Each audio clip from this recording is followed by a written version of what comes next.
Hello అందరికీ, సింపుల్గా chicken fry ఎలా చేసేయాలో చూసేద్దాం రండి. ముందుగా పెనం పెట్టుకొని ఆయిల్ వేసుకొని సన్నగా స్లైసెస్గా కట్ చేసి పెట్టుకున్న ఆనియన్స్, పచ్చిమిర్చి వేసి గోల్డెన్ కలర్ వచ్చే వరకు ఫ్రై చేసుకోవాలి. మూత పెట్టేసుకొని చూసారు కదా గోల్డెన్ కలర్ వచ్చేసింది. ఆనియన్స్ ఎలా ఫ్రై అయిన తర్వాత కడిగేసి పెట్టుకున్న చికెన్ని అందులో వేసుకోవాలి.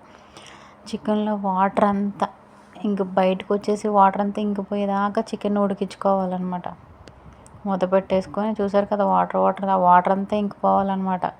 మళ్ళీ మూత పెట్టేసి చూసారు కదా ఒక్క చుక్క వాటర్ కూడా లేదు, ఆయిల్ పైన తేలింది. ఇప్పుడు మనం ఫ్రెష్గా దంచి పెట్టుకున్న అల్లం వెల్లుల్లి పేస్ట్ వేసుకొని పచ్చివాసన పోయేంత వరకు ఉడికించుకోవాలన్నమాట. అల్లం వెల్లుల్లి పేస్ట్ పచ్చివాసన పోయిన తర్వాత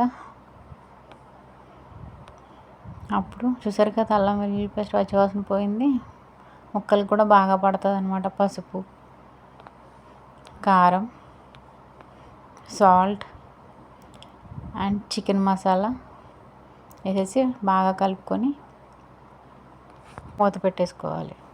మళ్ళీ మూత పెట్టి చూసారు కదా ఆ కారం అనేది బాగా పట్టిందనమాట ముక్కలకి. నెక్స్ట్ కొత్తిమీర వేసి ఒక 5 minutes ఉంచి స్టవ్ ఆఫ్ చేసుకోవడమే. వేడివేడిగా చికెన్ ఫ్రై రెడీ.